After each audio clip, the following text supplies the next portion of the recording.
El diagnóstico solamente cambia el nombre del trastorno, pero el tratamiento y el enfoque prácticamente es lo mismo. Lo que sí tienen que saber bien es lo que involucra un trastorno obsesivo compulsivo, en lo que es la diferencia entre una obsesión y una compulsión. Yo les di algún ejemplo en la clase pasada de lo que es la obsesión y compulsión. Ya les dije. Entonces, esa parte, la primera parte, ya les dije, ya, ¿verdad? Bueno, entonces, cuando involucra, ¿qué es TOC para ustedes? Trastorno obsesivo compulsivo. ¿Y cuál es la característica del trastorno obsesivo compulsivo? ¿La presencia de qué? ¿Cuál era? Obsesión y compulsión. ¿Y cómo yo puedo definir? Usted ya tiene el material ahí, ¿verdad? ¿Alguien me puede leer cuál es la definición de TOC? ¿Qué son?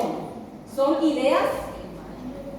La primera parte son ideas intrusivas ritualistas, o sea, rituales y preocupaciones compulsivas, ¿verdad? Entonces, primero tenemos que definir qué es lo que le caracteriza a una persona que tiene un trastorno obsesivo compulsivo. En primer lugar, ellos tienen una idea persistente fija, o sea, la idea sería la obsesión, ¿verdad? Y la compulsión sería el acto seguido, ¿verdad? De esa idea para poder, digamos, alivianar ese proceso de obsesión. Entonces, tenemos que saber que este tipo de trastorno causa un malestar clínicamente muy significativo al paciente. ¿Por qué? Un ejemplo, hay pacientes que creen que la vez pasada yo les mostré un vídeo. ¿De qué se trataba ese vídeo que vimos? La gente que estaba en clase, ¿verdad? Una chica que comía cabello que le llevó a la muerte, ¿verdad? Entonces, vamos viendo enseguida cómo se llama. Primero, luego hay una diferencia entre arrancarse el cabello y otro es comer, ¿verdad? El propio cabello. Entonces, acá hay algo, una característica principal, ¿verdad? Que le va a caracterizar a este tipo de trastorno. ¿Cuál es la característica, el síntoma principal y que yo le tengo que tratar? ¿Cuál es la característica principal? La ansiedad. Entonces, yo les pregunto, ¿cuál podría ser una idea obsesiva? Nosotros dijimos la vez pasada.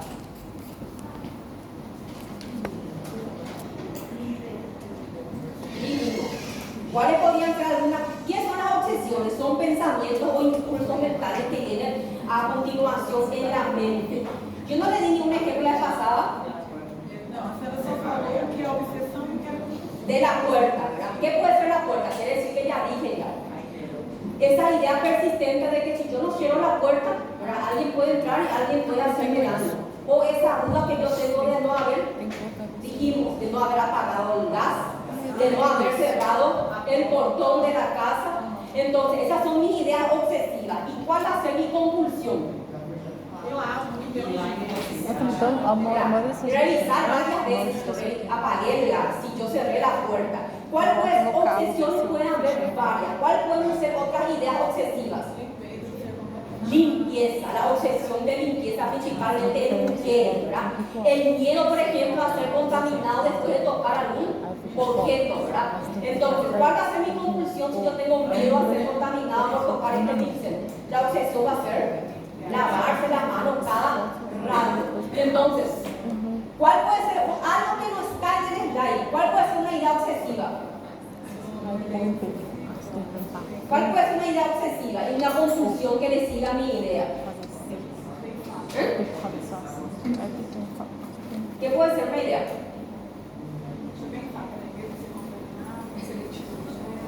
¿Qué puede ser? Ser assaltado. ¿Y cuál va a ser tu compulsión? Ficar dentro de casa. Uno, eso. ¿Cuál va a ser? Miedo de ser asaltado.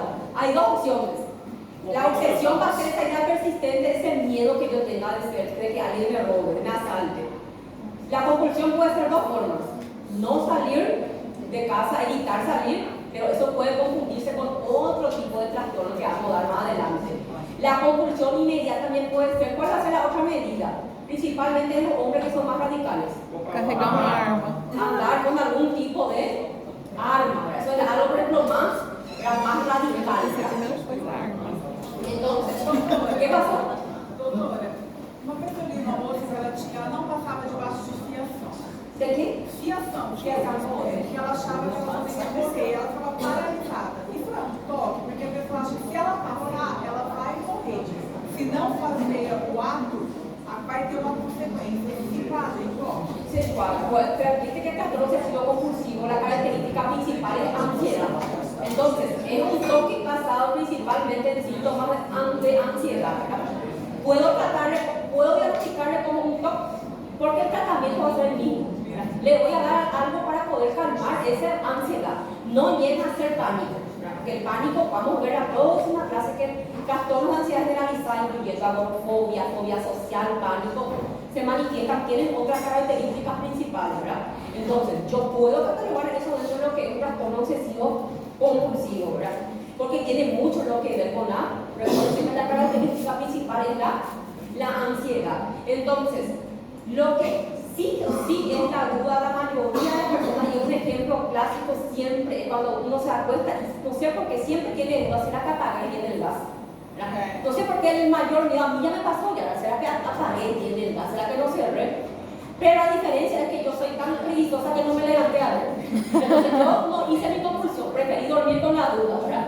Entonces, el trastorno obsesivo compulsivo lleva, sí o sí, tengo que tener la presencia de una obsesión y una compulsión. Nosotros llegamos a hablar de este ciclo, ¿verdad? Então, quando eu saio da minha casa, eu tenho a mania de tirar todos os eletrônicos da tomada, porque eu sempre penso em evitar o curto-circuito. Isso é um toque?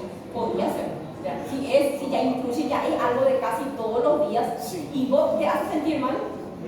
Não, se eu não me sinto mal, mas eu tenho essa mania automática de só deixar o essencial, a geladeira, e mais com isso. Mas todos os eletrônicos eu sempre deixo fora da tomada. Pero no es que volvés otra vez de alguna parte para poder verificar. No, dejar ya eso bien listo, ¿verdad? Eu sempre esqueço, eu sempre faço. Siempre hace, ¿verdad? Pero no llega a interferir, no te llega a molestar. Es como, entonces no llega a ser, es un rasgo. Uma precaução. Sí, no llega a ser un trastorno, es un rasgo nada más, ¿verdad? Que apunta hacia el obsesivo, ya compulsivo, pero si no interfiere en tu vida, vos no te sentís mal, ¿verdad? Otra cosa es, por ejemplo, imagínense ustedes, están camino ya a facultad, ya están por llegar, y tienen que volver a su casa porque creen que sí o sí dejan algo abierto, ¿verdad? Y es una idea fija y que no les dejan pasar, y es algo que no se puede controlar. Tenés que hacer sí o sí la compulsión para que pueda llegar al alivio. Por eso aparece este ciclo. Primero aparece la idea. Va acompañado de qué? De sensación de aumenta la cadena, aumenta la sensación de activación del sistema nervioso simpático. Entonces eso hace que aparezca la ansiedad. Luego vamos a tener la parte compulsiva. Tengo que ir a verificar, tengo que hacer. Después de la compulsión, ¿qué sensación viene? Ay, por fin me levanté, vi que apagué el gas, ya está. Viene un pequeño episodio de alivio. Y luego, ¿qué parece? Vuelve otra vez esa obsesión, ¿verdad? Entonces, esto es un círculo que no termina, ¿verdad? Estamos hablando de gente que no recibe algún tipo de tratamiento. Entonces, ¿cuál era la característica que vimos cuando vimos aquel video? ¿Cuál fue la característica que vimos? Da moça que comia cabelo? Eso, la compulsión. Ese es un trastorno obsesivo compulsivo, ¿verdad? Probablemente habrá iniciado como una ansiedad. Luego eso ya fue generando ideas obsesivas persistentes, ¿verdad? Entonces es algo que ellos no pueden manejar, ¿verdad? Entonces, la tricotilomanía, ¿qué es entonces? Nesse caso, precisa ser como se fosse uma arrancada. Y ahí está, no. A veces es solamente arrancar. Tricotilomanía es solo chilar. ¿Cómo se llama el hábito de comer cabello? Tricofagia, ¿verdad? Entonces, eso ya es otra cosa, ¿verdad? Comer cabello es tricofagia y el hecho de arrancarse nada más es la tricotilomanía. Entonces, ya le pregunto a ustedes, ¿ya llegaron a ver ustedes pacientes así alguna vez? Que no sea hongo, no es tiña, no es alopecia por algún origen patológico, ya llegaron a ver a alguien que se... pero por trastorno. Paciente psiquiátrico que estava internado, e ela comia o cabelo o tempo inteiro. Ah, comia. Ela tirava, ela ficava nervosa, por exemplo, um episódio que eu lembro. Tinha um paciente que ele fazia xixi no computador. Aí a gente mandou fazer e ela ficava olhando aquilo. E toda vez que ele chegava e ele urinava lá no computador, ela ficava nervosa. E ela começava a fazer assim no cabelo. E aí ela começava, daí a pouco ela arrancava o cabelo e ela comia o cabelo. E ela comia o cabelo e ela comia o cabelo. E aí a gente tampou os lugares onde ele fazia xixi, que aquilo era um ponto de ansiedade para ela. Ela via ele, parece que ela tinha uma compulsão de onde ele estava também. E aí a gente cobriu os lugares, ela parou de ficar ansiosa com aquilo. Aí a gente começou a ver que ela tinha ansiedade, por exemplo, se ela visse. Ela via, por exemplo, um outro episódio que eu lembro, formiga passando. Enquanto ela ficava observando as formigas, enquanto as formigas não passavam todo mundo, ela não parava de arrancar e não pegava cabelo. Pobre estómago de la paciente, entonces. Probablemente. ¿Y qué pasó a la paciente? Essa paciente, depois da deshospitalização, ela foi levada para aquelas casas que eles estavam acolhendo os pacientes, e essa paciente ela fugiu e ela foi atropelada. Desenlace no murió de acumulación por resobar, pero murió atropellada. A gente acompanhou essa triste. Y eso es algo muy común. ¿Qué pasa con las personas que tienen trastorno obsesivo compulsivo? A veces ellos no pueden ver cosas o no pueden escuchar. Hay gente que escucha ciertas palabras y le hacen poner nervioso y ansioso. Se obsesionan con cierto tipo de palabras o frases que le hacen cometer justamente la compulsión, ¿verdad? Entonces, la causa de eso que saben que hasta ahora se desconoce. Se sabe, ¿verdad?, cuál es el mecanismo, pero la causa exacta no se conoce. Entonces, en la tricotilomanía, ¿cuál es la característica principal? Arrancarse el cabello. Ustedes sabían que hay gente incluso que se quedó prácticamente sin cabello, ¿verdad? Por el hábito de estar arrancándose el pelo todos los días. ¿Y cuáles son las zonas que ellos más van a arrancarse el pelo? Cuero cabelludo y ceja, principalmente, ¿verdad? Entonces, ¿cuál va a ser la forma en que yo pueda diagnosticar la tricotilomanía? ¿Cuándo yo voy a decir si ella está con tricotilomanía? No es porque yo le veo que ella está jugando con el pelo, sacándose alguna que otra punta fea, yo voy a ver decir, no, ella está con el trastorno. Ese hábito tiene que ser practicado casi todos los días, ¿verdad? Entonces, generalmente cuando ya afecta la parte, ¿verdad?, cuando ya es significativo, cuando ya afecta ya la calidad laboral, escolar, ¿verdad?, prácticamente como dijo ella, esa manía es persistente, ¿verdad?, arrancarse el pelo, es prácticamente casi todos los días. ¿Y qué es lo que yo tengo que diferenciar, gente? Imagínense que ustedes ya son el médico de guardia, que están desplazando, no sé qué ciudad de Brasil, y le llega así un paciente que tiene una falta de pelo acá. Primerito, lo que es lo que nos tiene que confundir con alguna afección dermatológica. Ustedes ya dieron dermato el semestre pasado. ¿Qué podría ser una afectación clínica dermatológica? Alopecia. Además de la alopecia, tiña, la tiña capilar, la tiña capítulo, la tiña del cuero cabelludo, ¿verdad? ¿Por qué? Porque a veces el paciente no te va a decir, yo me arranco el cabello. Es más, hay veces que el paciente hace eso de forma escondida, ¿verdad? Entonces, por eso, esos son los parámetros que yo tengo que diferenciar. ¿Y qué es lo que yo le voy a tratar a mi paciente? Como que imagínense, no hay psiquiatra el psiquiatra le va a atender dentro de 3-4 meses recién, mientras eso el paciente ya se va a sacar todo el cabello, porque ustedes saben que acá en Paraguay es difícil de marcar en el público con el psiquiatra. Y en Brasil también me dijeron que es 3 meses como mínimo, en algunas partes. Entonces, ¿qué yo voy a dejar en una que siga así? Yo le puedo medicar ya. Usted ya le puede medicar ya como médicos generales. ¿Qué es lo que yo le voy a tratar al paciente? ¿Qué fármaco yo le puedo dar? Algo para tratar de calmar la ansiedad, ¿verdad? Entonces, ansiolítico en el caso que tu paciente sea muy así, muy agitado, que esté así muy irritable, ¿verdad?, que le cueste mucho conciliar el sueño, que esté. Si no podés controlar con los antidepresivos, ahí recién le podés combinar, ¿verdad? Pero si es un paciente medianamente aceptable, le puedes dar solamente un inhibidor selectivo de la recaptación de serotonina, ¿verdad? Ver si es que responde, o vas a hacer tu parte, vas a empezar a dosis baja, ¿verdad? Se puede combinar también con otro medicamento, así junto como dice acá, ¿verdad? Con algún ansiolítico, si este no me responde solamente, ¿verdad? Porque a veces está muy agitado. Entonces es mejor que no le tengas más o menos dormidito a tu paciente, más cabizbajo que esté en ese episodio de ansiedad. Entonces, ¿cuál es el otro tratamiento principal que le va a ayudar bastante? La psicoterapia. Generalmente, si es que no hay psicoterapia, a veces el tratamiento ni por más que no le tratas ni con el fármaco, a veces no llega, ¿verdad? No llega, ¿por qué? Porque vos le cortás ese tratamiento farmacológico, él puede volver a desencadenar otra vez. Recuerden que es algo también que tiene mucho que ver con la parte conductual. Entonces, si no hay psicoterapia por medio, es más difícil, ¿verdad?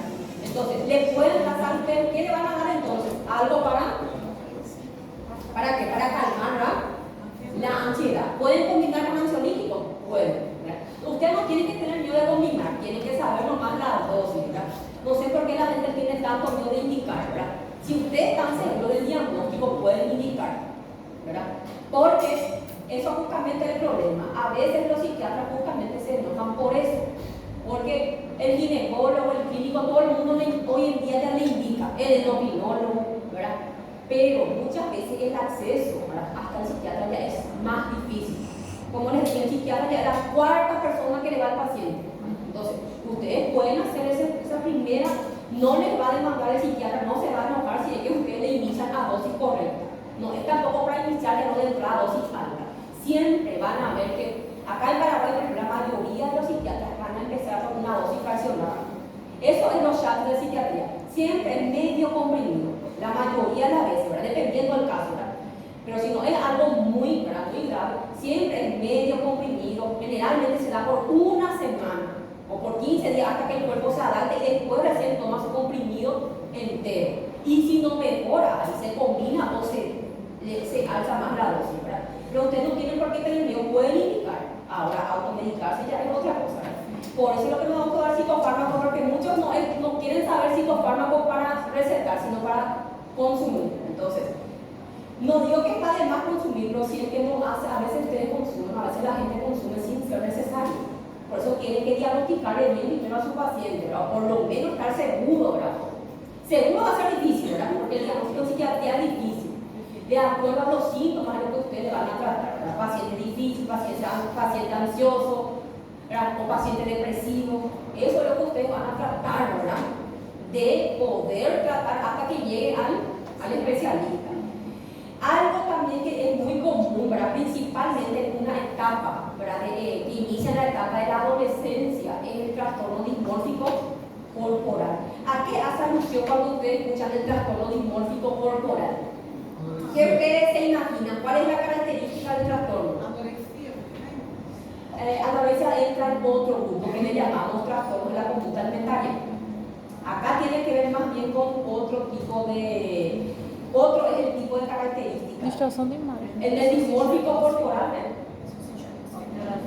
la persona tiene una percepción exagerada, ¿verdad?, de ciertas partes del cuerpo, ¿verdad? Así como ven ahí la imagen. ¿Quién nos dice la imagen? Que la chica es una chica linda, esbelta, con linda piel, pero ¿cómo ella se ve ante el espejo?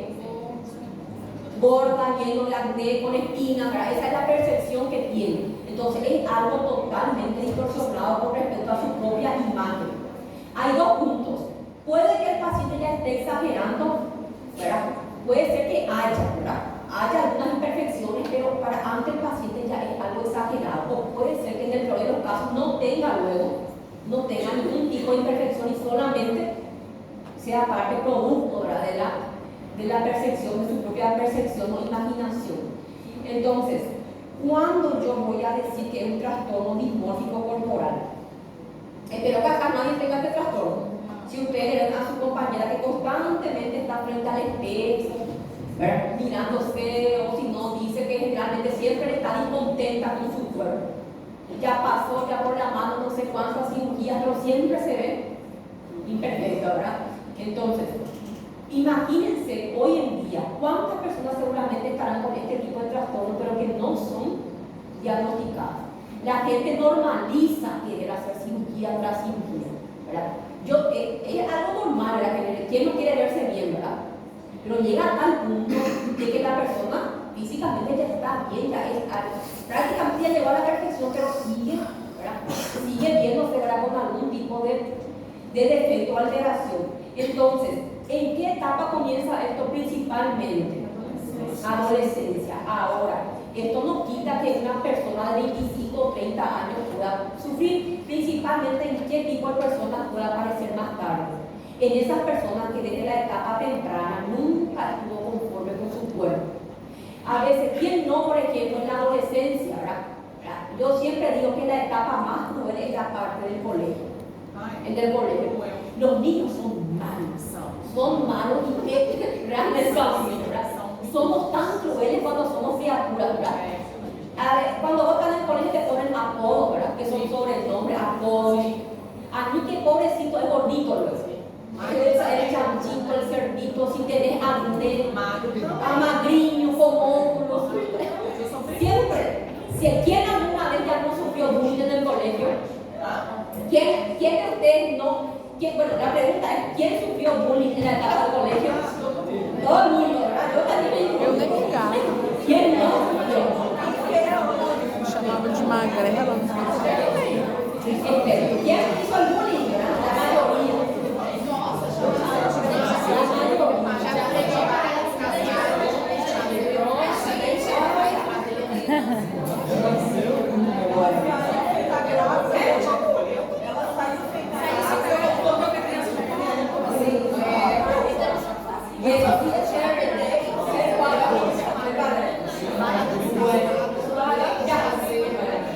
Felicidades, doña la nueva mami, que salió embarazada y ya volvió con nuevo alumnito.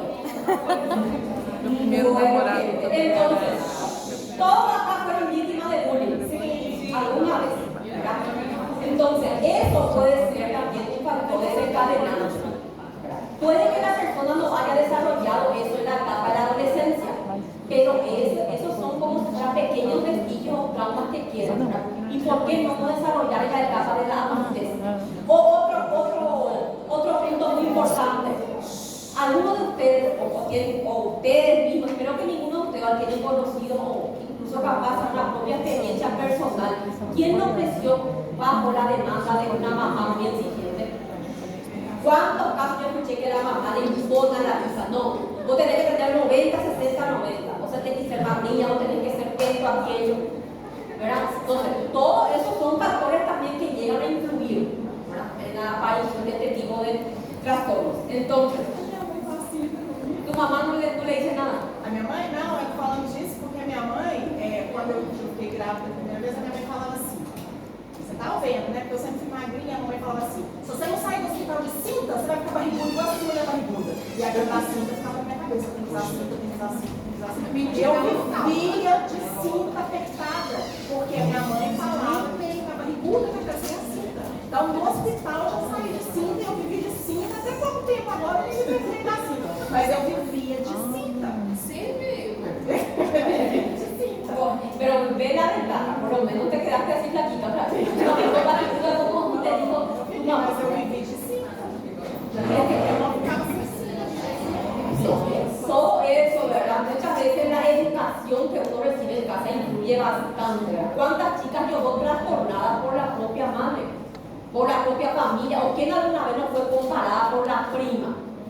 Famoso que en las reuniones familiares la abuela le dice, oh, pero que tu prima es tan linda, su cabello es tan lindo, ella es tan madriña, ¿verdad? La propia familia a veces recibimos bullying. Todo eso Foi bullying? todo pasa. Ah, tá. E você era que comparava.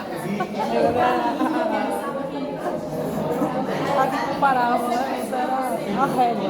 Você era a regra. Yo creo que todos pasamos por eso, ¿verdad? Yo creo que principalmente la abuela, que nunca está contenta, ¿verdad? La mayoría de las veces son las que más hacen diferencia, ¿verdad? Entonces, y crean, parece eso chistoso, pero a la larga, eso puede llegar a desencadenar, es algo estresante, ¿verdad? Entonces, todos esos son factores, ¿verdad? Pero factores ambientales muy estricta, ¿verdad? Todo ese maltrato, porque el bullying es un tipo de maltrato, ¿verdad? No es físico, pero es un tipo de maltrato, ¿verdad? Psicológico, ¿verdad? Toda esa conducta, todo lo que uno pasó en la infancia influye bastante. ¿Qué es lo que ustedes realmente tienen que saber acá? Y yo les voy a preguntar en el examen. Si yo les pregunto, les pongo un caso clínico y les digo, ¿cuál es la evolución del trastorno? Tienen que saber si es introspección buena, poca introspección o introspección mala. ¿Y qué es para ustedes la palabra introspección? Introspección es el grado de reflexividad que tiene el paciente acerca de su propio problema. O sea, yo admito que tengo problemas, yo acepto que estoy mal, eso es introspección. ¿Cuándo yo voy a decir que una introspección buena aceptable? Cuando vos aceptas, sí, yo sé que estoy exagerando ya con esto, pero yo no puedo parar. Esa es una introspección. El paciente es consciente de que está mal, pero no puede frenar. ¿Por qué? Por ese acto obsesivo compulsivo.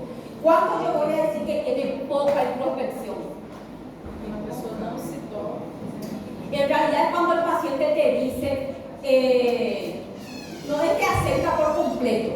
El paciente te dice, por ejemplo, yo soy consciente que exagero un poco, pero si no hago eso, yo no voy. Por ejemplo, yo estoy consciente que exagero ya en lavarme las manos o la ropa, pero si no hago eso, yo me puedo contaminar. Sé que es algo exagerado, pero yo creo que si no hago, me puedo contaminar. Ele sabe, mas continua. En los dos, en la buena también. No, en la buena él sabe que es totalmente, él dice que hay algo malo, pero que no puede parar. En la poca introspección, él acepta que es algo exagerado, pero al mismo tiempo él tiene esa creencia de que si no hace, no va a mejorar, ¿verdad? Dice, piensa que es algo exagerado, pero al mismo tiempo él dice que si no hace, no va a mejorar. Y ausencia de introspección, ¿qué quiere decir? Ahí ya puede haber creencia delirante, ahí el paciente está totalmente convencido. No, si yo no me lavo las manos, yo me voy a contaminar. No quiere saber, no hay caso, no tiene aceptación. Entonces, esto es lo que ustedes tienen que marcar en el examen, ¿verdad? Si es que les pregunto con respecto a la evolución del paciente. ¿Y cómo yo le voy a tratar?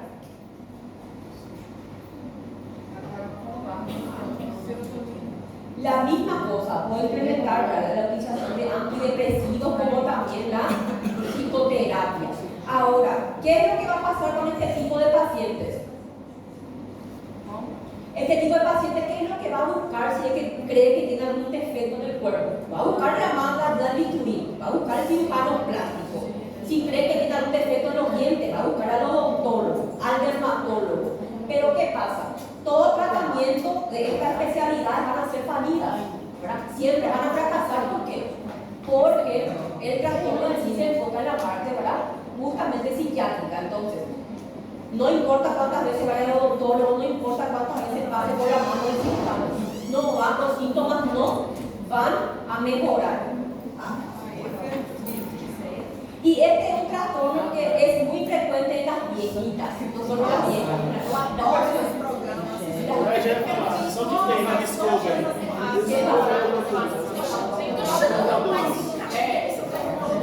En casa. ¿A qué usted cree que hace alusión del trastorno por acumulación o un trastorno acumulativo que es lo mismo? ¿A qué usted cree que sucede este tipo de trastornos? Acá hay una obsesión compulsiva. ¿Por qué? Por guardar objetos que para el resto del mundo ya no tienen una utilidad. Pero las personas siguen, ¿verdad?, acumulando o guardando, ¿verdad? Entonces, ¿por qué a esa persona le cuesta mucho despegarse de los objetos? ¿Cuál es la idea obsesiva? La mayoría de las veces ellos creen que sí. va a precisar. La mayoría de los objetos que llegan a acumular pueden ser papeles, libros, resúmenes. Ellos creen que si es que se despegan de eso van a perder algún tipo de información importante, ¿verdad? Entonces, ¿cuándo yo voy a hablar que es un trastorno acumulativo? De repente a vos, tu abuela o alguien especial, su enamorado te regaló algo, ¿verdad? Principalmente las mujeres que demasiado queremos acumular peluche, agenditas, regalos, qué sé yo, ¿verdad? Eso ya no tiene más utilidad propiamente dicha, pero acumulamos, ¿verdad? eso no es un trastorno. Hay que ver, de repente hay personas que tienen un sentimiento de apego, ¿verdad? ¿Cuándo yo voy a decir que es un trastorno? ¿Cuándo yo puedo decir no? Ella está mal, ella necesita ayuda psicológica o psiquiátrica. Quando atrapalha a vida, né? Cuando la acumulación, por ejemplo, ya llega, en un ejemplo clásico, dentro de la casa, ¿en qué parte se suele acumular más? La sala, la cocina, ¿verdad? El comedor, entonces llega a tal punto de que ya le cuesta a la persona hacer transitar por la propia casa, cuando el espacio ya es más estrecho, ¿verdad? Entonces, es normal sentir apego hacia cierto objeto que yo para mí creo que tiene algún valor. Ya yo voy a decir, acá acumulativo cuando ya prácticamente ya llegamos a esta situación, ¿verdad? Entonces, imagínense el nivel de estrés que es convivir con este tipo de personas. Sim, com certeza. No, para la persona, por ejemplo, llega, ahí lo que acabamos de tener la misma pregunta. Tenemos que saber si tiene buena introspección, poca o nada, o mala. A veces la persona es consciente de que está acumulando mucho tiempo, pero no puede parar de hacerlo. Y volvemos todo al mismo punto, ¿verdad? Pero ¿quiénes son las personas que más sufren? Las personas que conviven, ¿verdad? En el mismo espacio. Entonces, Doutora, sim. dessa pouca introspecção, baixa introspecção. Se a pessoa, só para entender o que é essa baixa mesmo, porque ele não compreende. Ele, por exemplo, o acumulador, ele acha que tudo aquilo que ele está guardando, ele vai precisar. sim. E ele não tinha acumulação, ele acha que ele vai precisar um dia, ele vai guardando. Entonces, Isso é mal? Usted no está aceptando. Não está aceitando. Ahora, si él te dice que yo sé que estoy acumulando mucho objeto ya, pero yo creo que alguna vez voy a usar, ese es poca. Y buena introspección de que él te dice, yo sé que estoy acumulando en vano, pero no puedo parar de hacerlo. Ahí él es consciente, pero no puede. ¿Por qué? Por esa compulsión. Doutora, meu pai, por exemplo, ele tem isso daí. Ele guarda tudo porque ele fala que ele vai usar depois. O problema é que ele tem razão.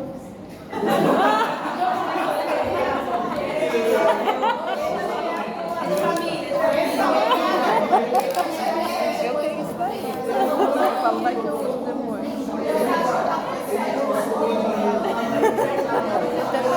Es una cosa del compañero, pero ¿qué objeto él acumula? Ele acumula tudo. Tudo que ele quer comprar, ou achado que para ele tenha valor, ele guarda. Por exemplo, ele acha um ventilador jogado na rua, ele guarda. E fala, um dia eu vou usar. O que acontece? Passa 6 meses o ventilador dele. Estraga a pá do ventilador, ele volta a pá. Pero entonces él lo que es un reciclador.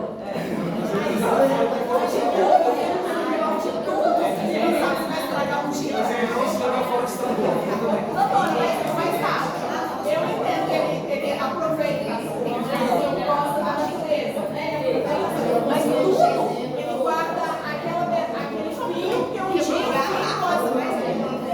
Y esas son las ideas obsesivas.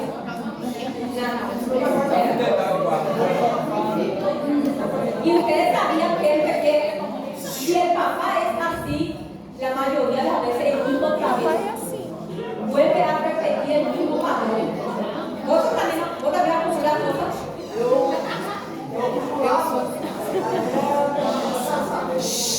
Porque daí a minha esposa falou assim, Anderson, eu vou jogar tua coisa fora. Eu falei assim, joga, mas eu não posso ver. Joga. Eu nem pergunto, vai jogar.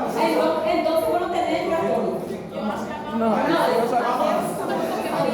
Professora, Entonces es un rasgo que él tiene, un rasgo del software, no es el trastorno. Profesor. Porque si vos tuvieras el trastorno, vos te separaría de la mujer. Sí. Si ella quería deshacerse. ô professora, eu sou assim, eu tenho um potinho até parafusinho, se eu achar eu coloco ali. E agora você falando, e agora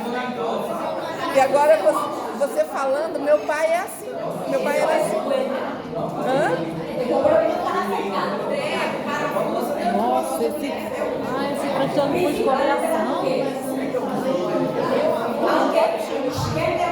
Los hombres que quieren acumular más, así como digo, esos repuestos, ¿verdad? Repuestos de auto, ventilador, ¿verdad?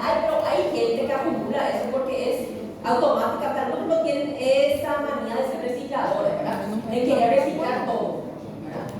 Pero cuando ya se tiene trastorno, cuando la acumulación ya llega a ser algo exageradamente, antes de eso, cuando ya interfiere, cuando ya hay demasiado esa acumulación. Entonces, reciclar cosas no está mal. Ahora, si yo ya lleno el espacio, ya no dejo prácticamente ahí, yo ya estoy hablando ya. ¿Y cómo le vas a probar al paciente? Trata de deshacerte. Voy a tirar de dos esto, vamos a limpiar esto acá porque ya está mucho. Hay muchas cosas. Si el paciente se vuelve irritable, si el paciente no acepta, entonces ahí estoy hablando ya, puedo pensar en un trastorno, ¿verdad? Entonces, puede ser.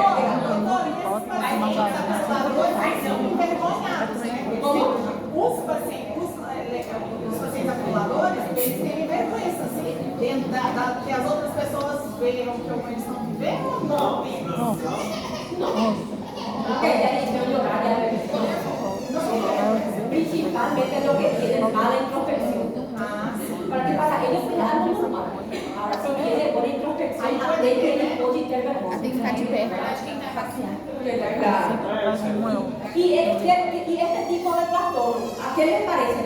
No es arañazo gigante, no es arañazo enamorado.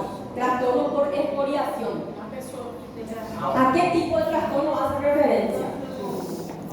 Tiene la característica clínica del acto de que la propia persona pasó se pellizca. Es a pellizcarse la piel, ¿verdad? Pero no es rascarse, es pellizcarse, autolesionarse, ¿verdad? Y es algo que no puede parar tampoco de hacer, es muy frecuente. ¿En qué parte principalmente? La tricotilomanía dijimos que era rascarse el pelo del cuero del cabello y de las cejas. Acá, por ejemplo, a pessoa não tem nada e fica fazendo. claro, es un acto incontrolado. Pessoas que têm, mas eles não No, pero no, ese es otra cosa. No, ese es una inercia, parece de todo cuando tenemos una herida, una cicatriz, ¿verdad? Pero no, cuando hablamos de trastorno por exfoliación es algo muy frecuente. Es muy frecuente y vos te autolesionas constantemente en zonas donde son sanas. ¿Y cuáles son esas personas?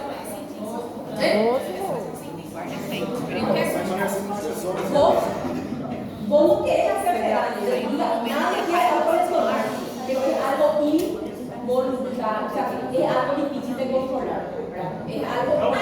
Doutor, cacuete? Ou não? Cacuete? ¿Qué eso es? Alguma coisa que você faz repetindo. Y ya, justamente de ahí viene el término trastorno obsesivo compulsivo. Todo esto que estamos viendo de acá pertenece a lo que son esas ideas de obsesiones y compulsiones, ¿verdad? ¿Y en qué parte del cuerpo es más frecuente pellizcarse? Os braços, Cara, cuello y brazos principalmente, ¿verdad? Entonces, puede que, imagínense, lo más frecuente es que se pellizque en la zona sana. Imagínense si tiene una herida. Igual, ¿verdad? Ellos pueden empeorar esa calidad de la igual, ellos no pueden, ¿verdad? Muchas veces, ¿verdad? Es algo compulsivo, ¿verdad? Donde ellos no pueden manejar. Puede ser una piel sana como también una piel enferma. Entonces, ¿qué es lo que ustedes siempre tienen que diagnosticar? Si no es algo debido a alguna afectación clínica dermatológica. El problema con este tipo de personas es que tienen la mayoría de las veces ellos quieren esconder. Ese paciente que llega al consultorio con su remera, con su capucha, vos le decís, sacate, te voy a examinar, no quiere sacar. ¿Verdad? Siempre cuando el paciente se rehúsa a mostrar, ¿verdad? Cierta parte del cuerpo se le tiene que parar la antenita, ¿verdad? Entonces, porque generalmente son pacientes que a veces tienen miedo o vergüenza de mostrar. ¿Por qué? Porque son actos algo que ellos no pueden controlar, ¿verdad? Sí. ¿Brazo también? Cortando, cortes. Ese también no llega, exfoliación se refiere específicamente a arañazos, ¿verdad? Eso también son, ¿verdad? Conductas autolesivas, ¿verdad? De cortarse, ¿verdad? Pero eso también ya entra ya ante conductas suicidas, ¿verdad? Casos suicidas, pero no llega a ser exfoliaciones específicamente por, digamos, arañazos, pellizcazos, ¿verdad? Exfoliación, ¿verdad? Entonces, hay varias formas de autolesionarse. Entonces, la terapia es el mismo que para todos, ¿verdad? Psicoterapia y la parte de, ¿verdad? La la parte de lo que involucra de la ansiedad, de tratar de disminuir esos episodios de ansiedad. Entonces, acá es muy fácil porque estamos hablando del contenido. ¿Cómo yo les podría preguntar en el examen? ¿Qué dice el caso clínico? Paciente de 30 años, lava la ropa en 3 ocasiones cada uno y plancha de 3 a 5 veces. ¿Saben lo que es planchar? Pasarla. ¿Por qué? Porque él siente que si no plancha o si no lava su ropa en varias ocasiones, esa ropa va a quedar con mal olor. Entonces, por esa razón, el paciente una ropa no le dura, ¿verdad? Entonces, por esa razón suele perder mucho tiempo y la ropa suele dañarse rápido. Atiendan bien, él sabe que es ridículo, pero no puede evitar. Entonces, el diagnóstico más probable ustedes ya saben, ¿cuál es? Todo trastorno obsesivo compulsivo. Ahora les pregunto, segundo la evolución, ¿es buena introspección, poca o mala? ¿Quién la ve? Bueno. En este tipo de pacientes la introspección es una buena introspección. ¿Por qué? Atiendan bien. Él es consciente de que ese acto es algo inusual, es algo ridículo, pero él no puede evitar, entonces tiene una buena introspección. Ahora este es otro. Un paciente que es derivado al programa de salud mental de un consultorio. ¿Por qué?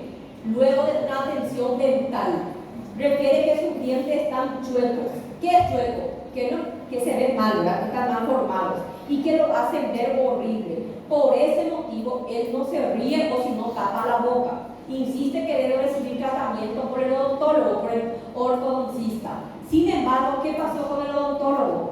El odontólogo requiere que su dentadura está normal, que está perfecto. ¿Cuál es el diagnóstico más probable? Trastorno. Ahora, si esto sale del examen final, recuerden que para el examen final nosotros ya vamos a dar trastorno de personalidad, ya vamos a dar trastorno de ansiedad generalizada con sus clasificaciones. ¿Cómo van a diferenciar de que es un TOC?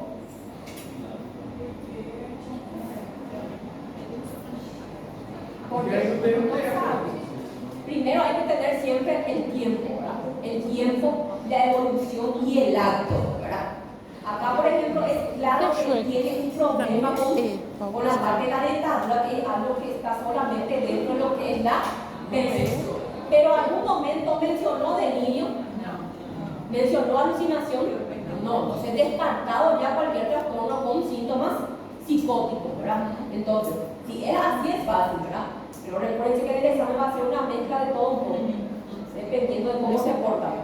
Entonces, paciente de 24 años, consulta porque presenta pensamientos desagradables. Atiendan bien. Cada vez que ese paciente escucha la palabra mal, malo y enfermedad, él no puede escuchar esas 3 palabras porque piensa que algo terrible le va a suceder. ¿Y qué él hace para eso? Empieza a consignar, empieza a rezar 3 veces el Padre Nuestro. Él sabe que no es normal, pero no puede evitarlo porque esa sensación, cuando escucha esa palabra, él se vuelve muy ansioso, ¿verdad? No presenta alucinaciones y sabe que esas ideas son producidas solamente por su mente, ¿verdad? Él tiene miedo de estar volviéndose loco, ¿verdad? Y en el último tiempo ya se ha sentido triste y desesperado. ¿Cuál es el diagnóstico más probable? Trastorno obsesivo compulsivo. ¿Por qué no es esquizofrenia? Ahí ya este caso es fácil, porque ahí ya menciona que no hay alucinaciones ni delirios, ¿verdad? Está mal. ¿Y por qué no es un trastorno delirante crónico?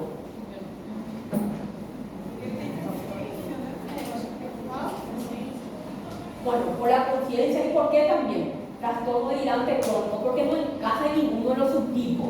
¿Cuáles eran los subtipos del trastorno delirante crónico?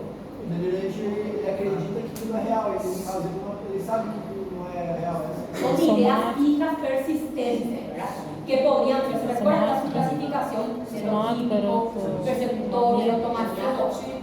Había también una cierta clasificación, un pequeño grupo que era de vídeo no diferenciado, ¿verdad? Pero tampoco encaja, porque como dijo el compañero, ¿verdad? Él se da cuenta, él tiene, en este caso, ¿cómo es? ¿Es buena o mala introspección? Buena introspección. Si les pregunto, me van a saber completar. Puede que yo les haga un caso clínico y valga 2 puntos, solamente completar la evolución. La evolución del trastorno sería buena, poca, o por eso lo que usted tiene que saber qué es lo que yo le estoy preguntando. Y acá, por ejemplo, el caso de la chica que se fue al odontólogo, ¿es buena, mala o poca introspección? Mala. Es mala introspección, gente. ¿Por qué? Ela não reconhece que está Ella está consciente, está convencida totalmente de que tiene, ¿verdad?, anormalidades dentales. Es mala introspección. Até atrapalhando a vida dela. Imagínense 2 puntitos regalados en el examen final. Era solamente colocar buena, poca o mala introspección. Entonces, ¿alguna duda hasta acá, gente? ¿Qué pasó? Sí.